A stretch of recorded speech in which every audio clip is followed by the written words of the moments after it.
Welcome to JTV Caribbean series. We're heading over to Trinidad. So this is titled Once Upon a Time in Trinidad.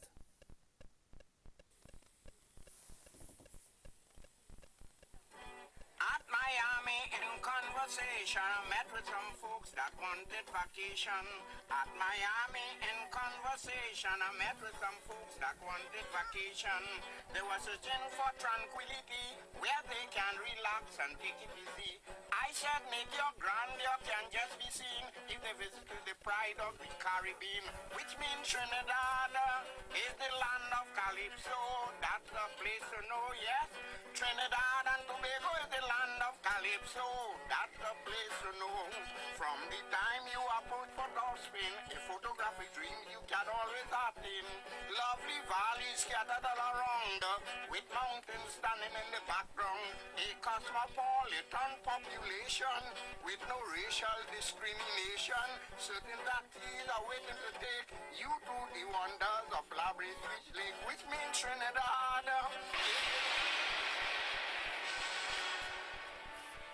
Mr. Deputy Speaker, in these issues,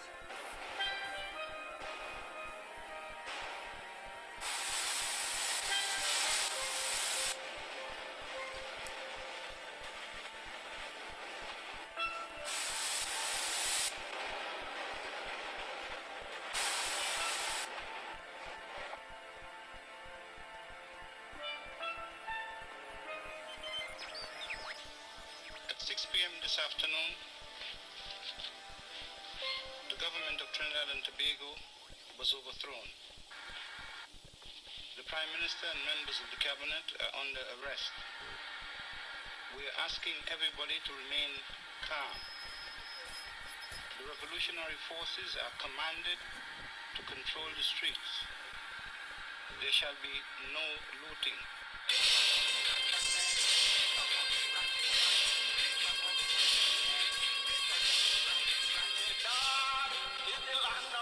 The Imam Abu Bakr wants you to know that the police headquarters in downtown Port Spain has been gutted by fire. They are still in control of TTT.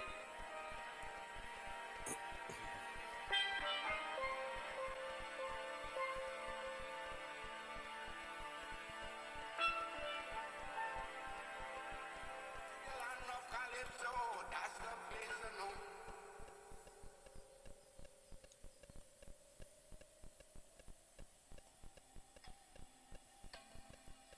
The Red House, Parliament, July 27th, 1991. The first anniversary of the attempted coup by the Jamaat al-Muslimin. In remembrance, candles and diyas are lit. But exactly what is being remembered? A triumph for democracy? The government erects an eternal flame. But will it merely dazzle people into thinking something has been done? Blind us from seeing why the coup happened?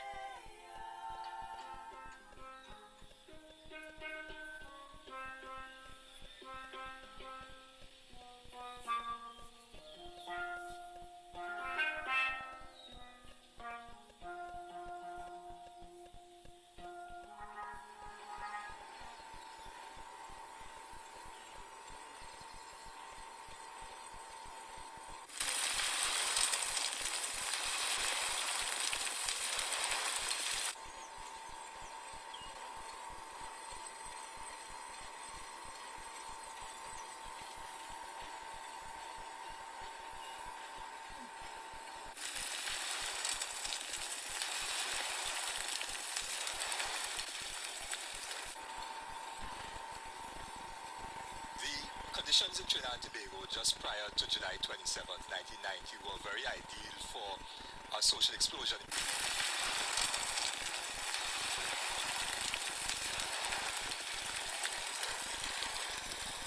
If you look at the Trinidad and Tobago in the late 1970s, of course, we had a huge oil boom with the increase increase in prices of oil, which is our primary export. And that price of oil fell drastically in the 1980s. That, coupled with the fall in actual oil production locally, caused our economy to go into a dramatic decline. Well, the people in Trinidad and Tobago had a lot of tension long before the school occurred. The looting that took place and the anarchy and so on, that to a certain extent was a manifestation of certain underlying frustration. We also had a very large fall in the real incomes of people. 25 to 30% of people's incomes were lost. So that there were conditions of poverty and so on. In addition, you had a political fallout when with the change of government in 1986, people's hopes and aspirations were very, very high for something new to happen in the country. Instead, the ruling party split, and therefore people's hopes and aspirations were dashed. And on top of that, the IMF, World Bank, structural adjustment, economic problems aggravated the economic difficulties of the poor in particular.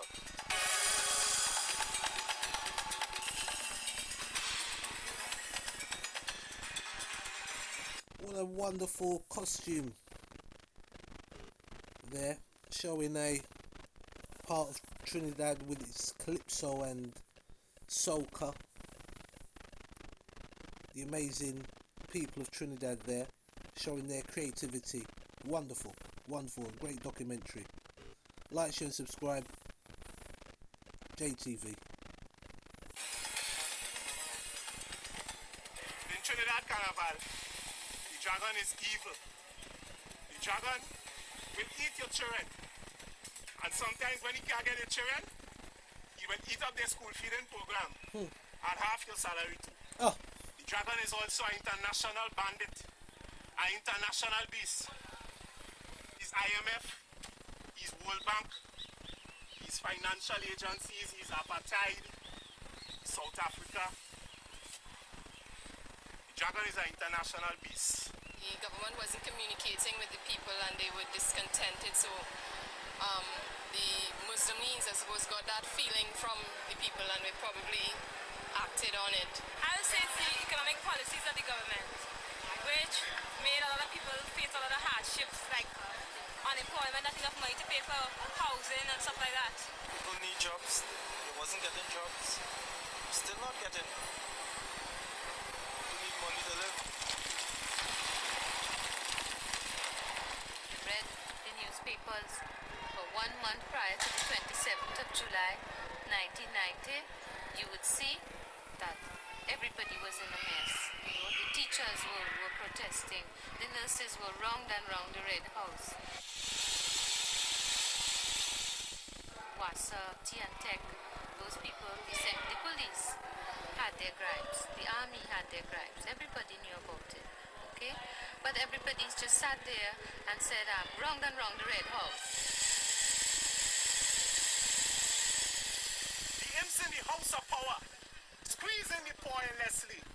And the dragon there on the tower, he need blood to satisfy he. They cut away half of your salary. Come, they feeding the dragon. Value added tax in January. Come, they feeding the dragon. Dragon up there, pull the dragon down. Cut in your pay, pull the dragon down. Dragon up there, pull the dragon down.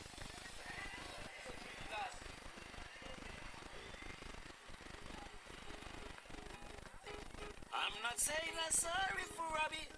I'm not saying that he should be dead. But you in Begonian, take it easy. Meditate, bird, that check your head. In every rum shop, every street corner, Robbie is your biggest blunder. Is all you psycho Abu Bakr to pass out the Prime Minister. But when the bell ring, all you stay far. All you didn't support Abu Bakr. I go hear all you complaining again. Man on the red strain in Port of Spain. School books so high, your salary so low. You could hardly pay to come and hear Kaiso. So get conscious, brother and sister. Say a prayer for Abu Bakr. Well, July 27th was a attempted coup in Trinidad and Tobago, and it had mixed feelings for many people. But the reason why I wrote this song is because I thought that Abu Bakr is a man, as any one of us, and I saw a different strength a particular kind of strength in Abu Bakr that I hardly seen much men, much Trinidadian and Tobagonians. It's not like you just see people suffering and people clamoring and saying something and then doing it. He was the man, he was the strong man, he was the man who decided to take up this train and do something for so many people, poor people. Dragon up there. Pull the dragon down.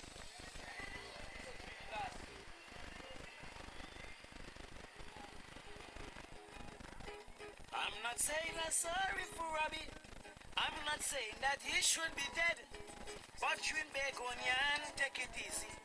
Meditate, bird, that check your head. In every rum shop, every street corner, Robbie is your biggest blunder. Is all you psych up Abu Bakr to pass out the Prime Minister. But when the bell ring, all you stay far. All you didn't support Abu Bakr. I go hear all you complaining again. Man under red training for the spin. School books so high, your salary so low. You could hardly pay to come and hear Kaiso. So get conscious, brother and sister. Say a prayer for Abu Bakr. Well, you...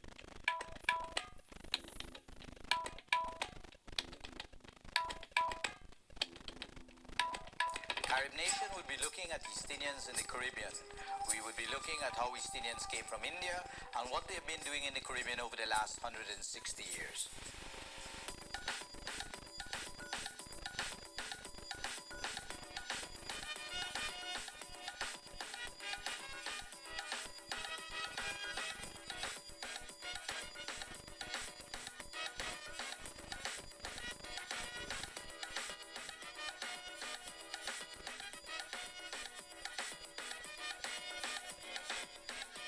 Carib Nation.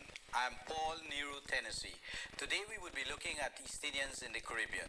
We will be examining many aspects of the Caribbean people's lives in with respect to the East Indians.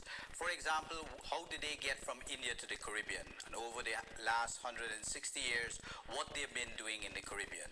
Carib Nation has put together a group of panelists who are very eminent, people who have studied the Caribbean and East Indians in the Caribbean. I have with me here today Dr. Mahain Gosain, Professor of Sociology and Anthropology from New York City. I also have here Dr. Danpal Narain, Professor on Education from New York City, and Mrs. Mala Rampatap, who is a businesswoman, broadcaster, and journalist. Dr. Gosain, can you give us an idea how East Indians really came to the Caribbean from India? In what year and under what conditions did they come? East Indians in the Caribbean came during the indenture period.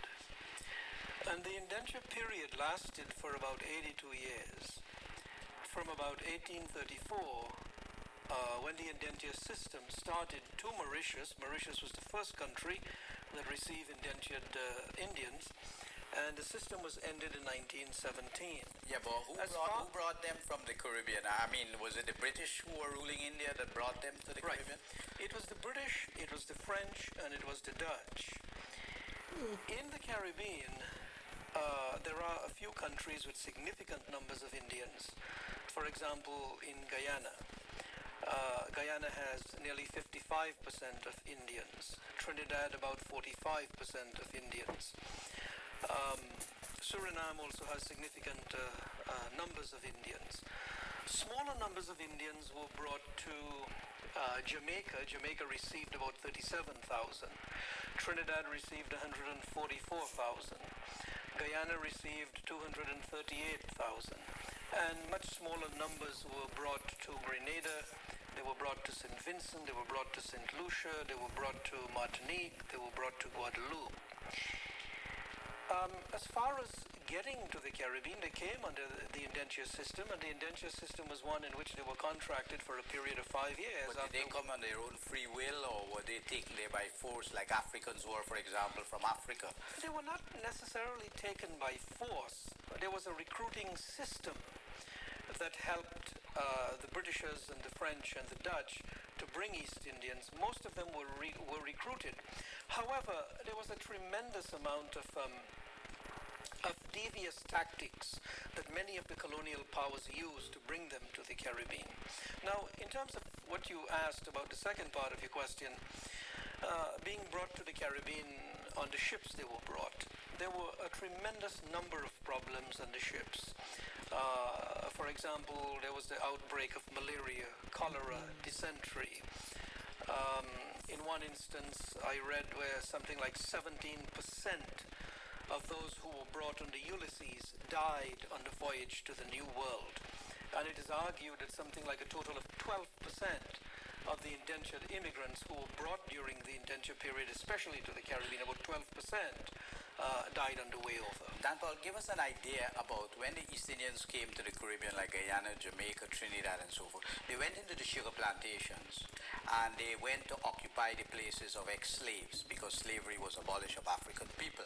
What were the conditions like in indentureship? What were the plantation like? Was it exactly like slavery? Was it similar to slavery? Give us an idea what it was like. Well, thank you. And first of all, it's a pleasure to be in a Caribbean nation. Now, to answer your question, East Indians were replacing the ex-slaves after emancipation in 1838 on the plantations.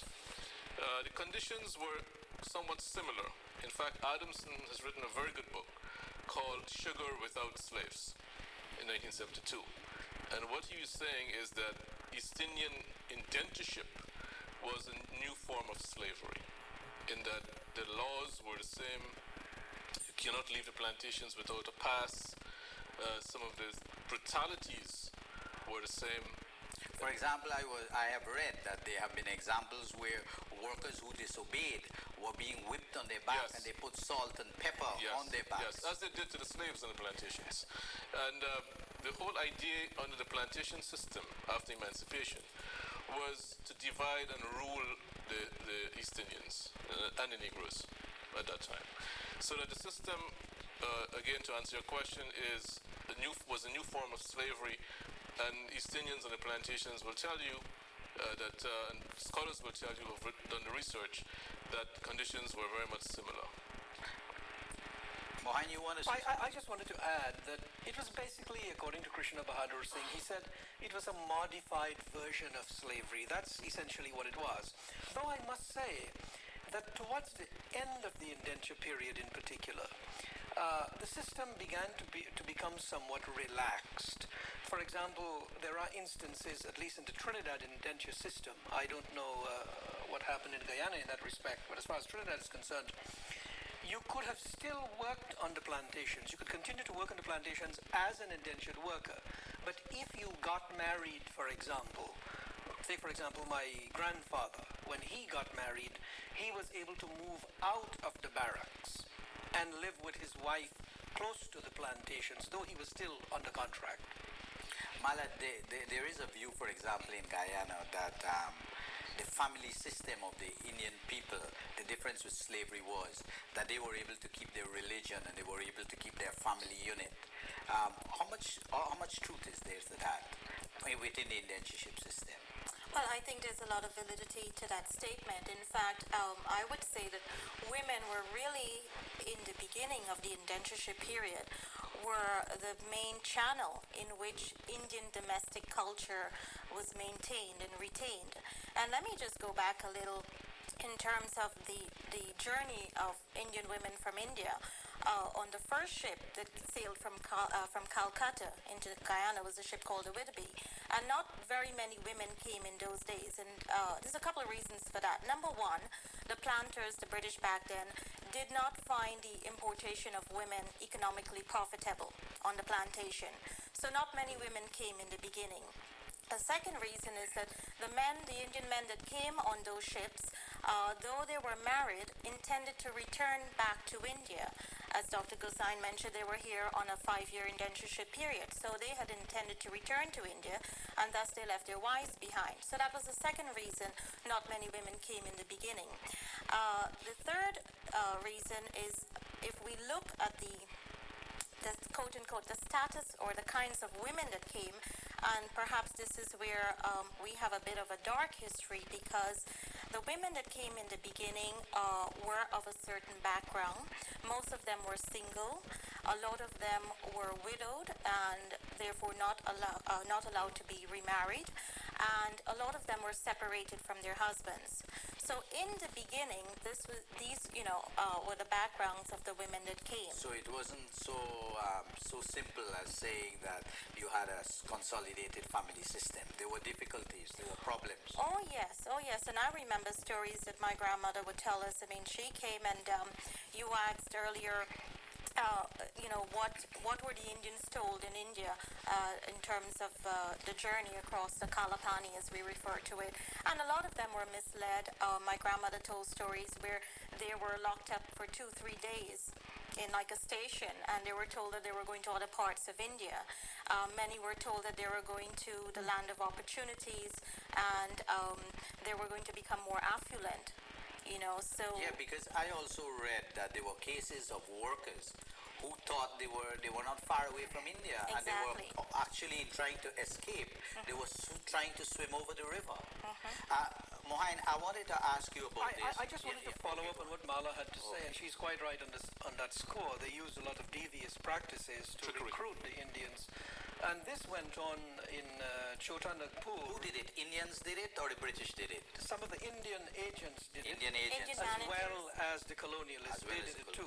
And this happened around Calcutta, where the first set started to come from, the Chota Nagpur area, and then it moved northward to the Bihar area and the Uttar Pradesh districts. But in terms of what Mala was saying, that initially I was looking at Moses Sinarayan's work, who just finished his PhD, his doctoral dissertation at Columbia. And Moses argued that at first, when the indenture system had gotten started, by the 1840s and 1850s, 35% of those who came were women. Then by the 1880s and 1890s, that figure had jumped to 50%. And then by 1914, 3 years before the end of the indenture system, it had fallen to 40%. Moses also argues that a lot of the women who came were Dalits. And Mala is quite right on that score. They were Dalits, they were lower caste women. And they were basically regarded as people who didn't have any kind of lucrative future in India.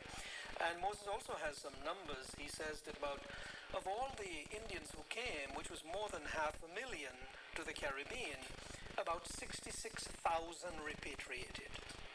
That's very interesting. Yes, in Guyana, towards the end of the indentureship period, there was some modification of the rules in that mixing was allowed, people could leave the plantations freely, and things like that. The second question is, to what extent did the plantocracy allow East Indians to keep their culture intact? And it was more or less at the behest of the plantocracy that East Indians kept their marriage systems, their Ramayana, their Quran, and so on, because they didn't want too much mixing between ex-slaves. Because of solidarity. Exactly. They didn't want too much mixing. And if you look at the system of settlement in places like Trinidad and British Guyana, you will find that there were separate villages that were created for East Indians and blacks to prevent this kind of intermixing, and hence solidarity. Shout out Trinidad and Tobago. Trinidad and Tobago begins with the settlements of the islands by indigenous First Peoples. Both islands were visited by Christopher Columbus on his third voyage in 1498 and claimed in the name of Spain.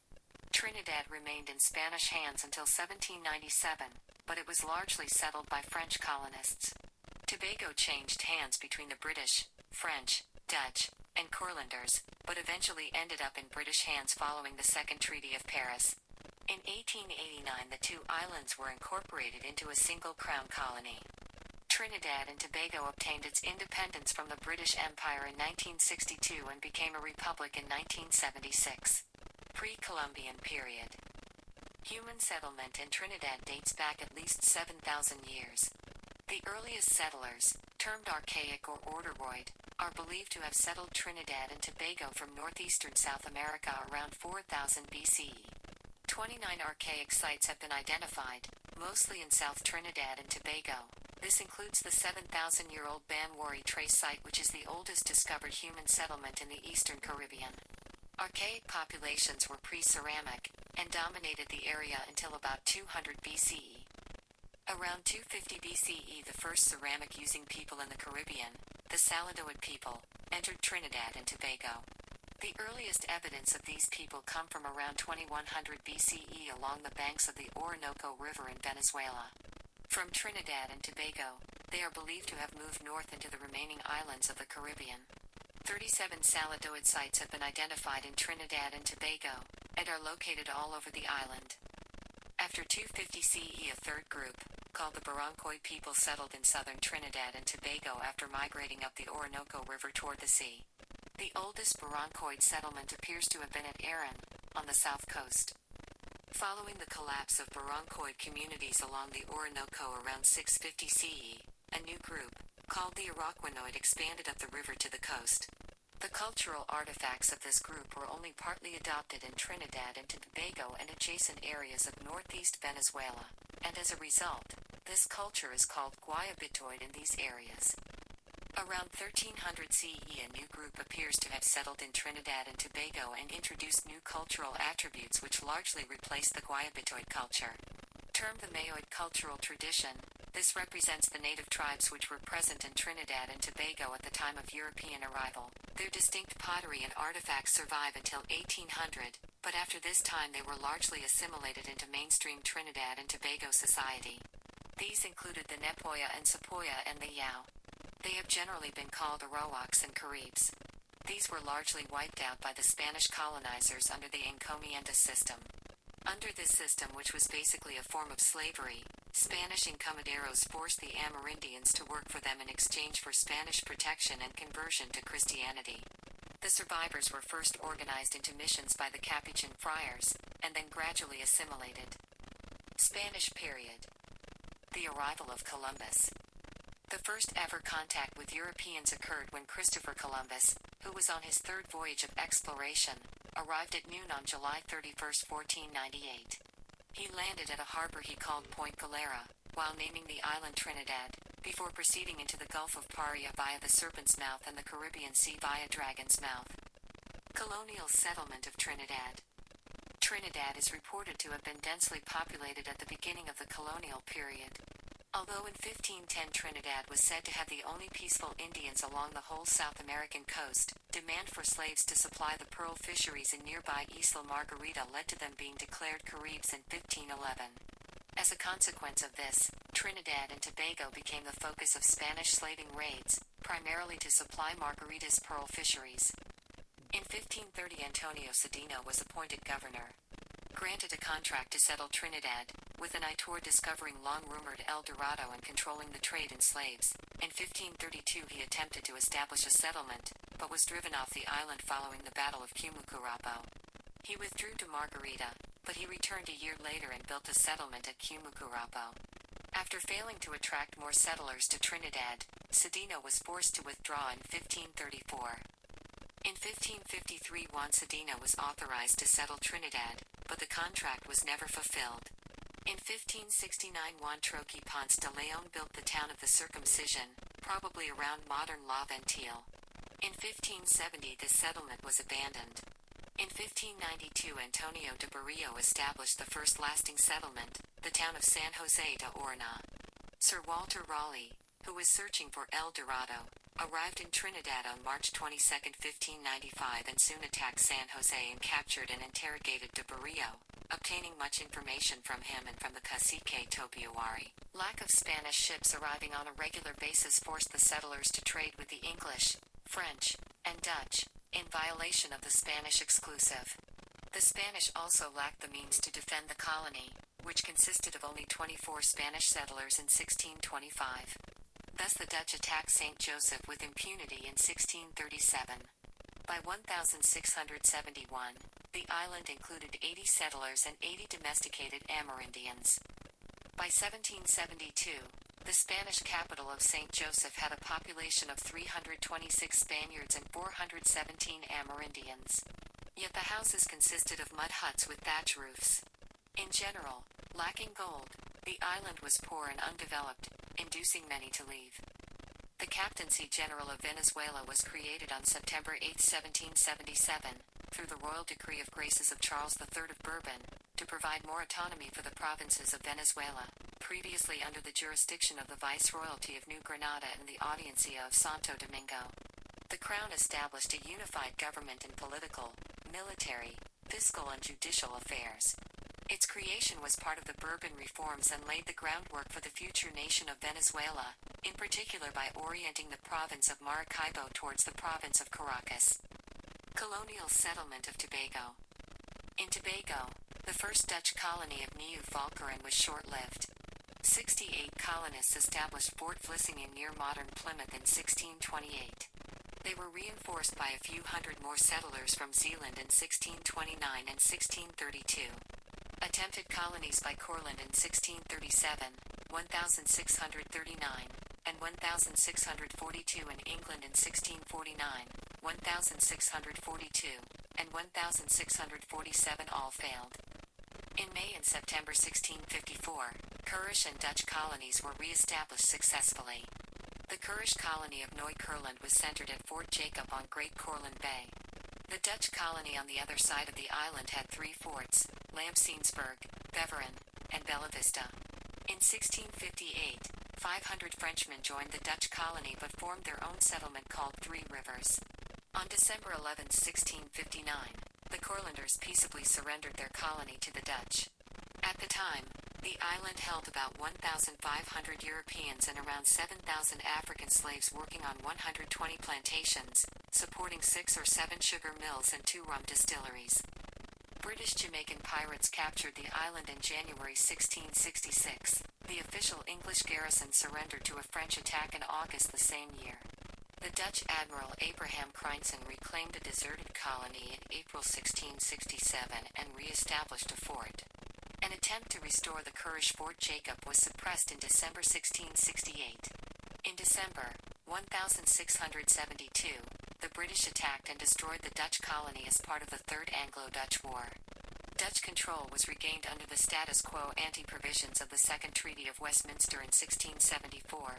In September 1676, Fort Stereskens was constructed near the ruins of Fort Vlissingen. This star fort was reinforced in February 1677, but French attacks in February, March, and December of that year finally succeeded in killing the...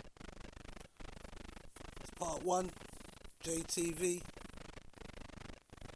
Look out for part 2 coming soon. Dutch governor in capturing the island. In 1749, Britain and France agreed to keep the island neutral, but Britain took control after 1763, prompting France to capture the island in 1781, then Britain to recapture the island in 1793. The population in 1771 was 5,084, of which only 243 were white and 4,716 were slaves. In 1791 the population was 15,020, of which 541 were white and 14,170 were slaves. There were then 37 sugar factories, 99 cotton factories, and 4 coffee factories.